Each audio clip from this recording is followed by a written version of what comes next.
But yes, today I wanted to take a break from all the consumerism. I'm very much not for consumerism. I don't like to push that kind of message out to people.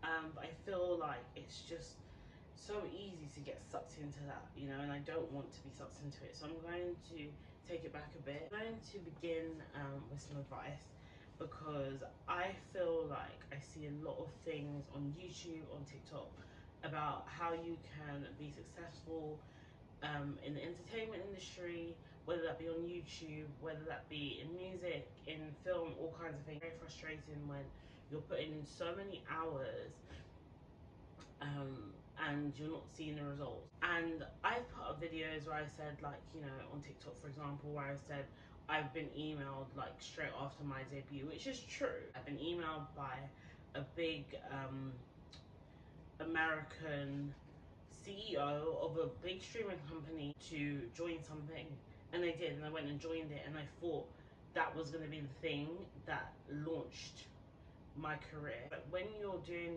things and you're not seeing like the level of achievement that you believe you deserve, that can be very frustrating. And I think, as someone who's been making music for 4 years now, I dropped my first song in 2021. Not Own With You, that wasn't my first song because I was on SoundCloud, so I don't count that as an official debut. It's coming up to 4 years now since I first released an official track. I released one in June of 2021, so technically 4 years already have passed, but I decided to take that song down. I've never got to that level though where I can say, okay, I can take a break from being on TikTok, for example. And from what it looks like, no one really can. Even if you have hundreds of millions of followers on Instagram, people still know that social media is a way to promote your music. So it's unlikely that an artist, even with hundreds of millions of streams and followers, even, it's very unlikely that they will say no to social media. But I'm not here to talk about social media. Like, what I want to say is literally never give up on your dreams. And I know that's so cliche and everyone says it, and it's like you're not giving up, and you're every day you're not giving up and you're not seeing the results. But that's when you have to look inward and be like, what other results I want to see? I thought that getting emailed by a big executive was like the height of everything. Maybe not in the moment. I was just like, oh, this is cool. Yeah, whatever, I'll join. But that went, you know, down a really bad hole. And what was I left with? And that's when I had to start looking inward. You have to work out what you're doing it for. What is achievement to you?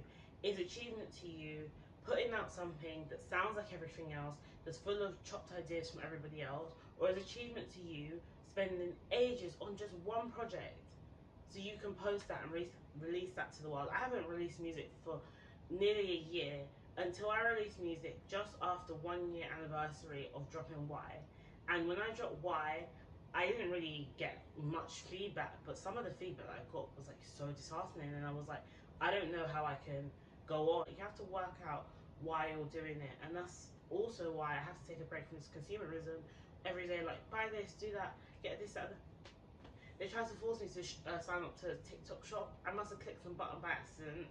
Yeah, put in a few like buzzwords in the little form, and now like they want me to sell stuff on TikTok Shop. I don't want to sell. I don't want to sell anything on TikTok Shop. I have my own website. I have a Depop page. I can sell stuff on there. I don't need to sell their consumerism. I want to talk about Lucky Charms. Lucky Charms is literally a song about being stalked, and I don't think I've ever, like, you know how people do like that really conventional, like, I'm gonna put a TikTok caption with a really thought-provoking, a bit of music, usually their own song if they're a musician, and I'm gonna say what this song's about. And I've never had the courage to literally come forward and be like, this song is about being stalked, but it is.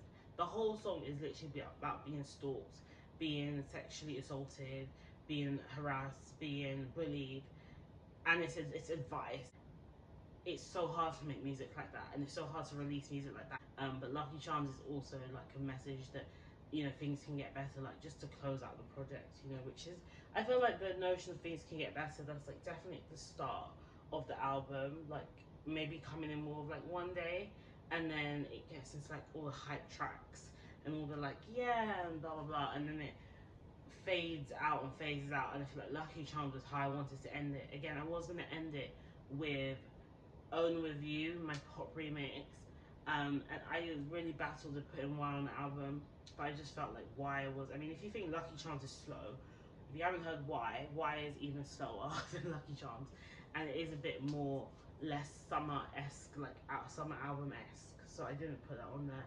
Lucky Charms is about very sensitive topics, told in a very like gentle manner. It's got a very gentle feel to it.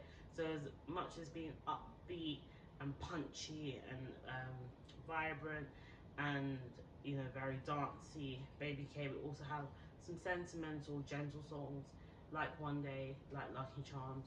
So if you're going to take anything away from what I'm saying, which I really hope you do, is go and listen to it. You are not alone, and sometimes you just have to take the time to stop and think, leave the consumerism, leave, you know, having to do the most all the time, and just sit and be. And for me, nothing compares to that feeling of being able to just be and stop what I'm doing and, you know, just reflect and think and try and be happier. So Baby K has healed me. I hope that it can heal you. Thank you.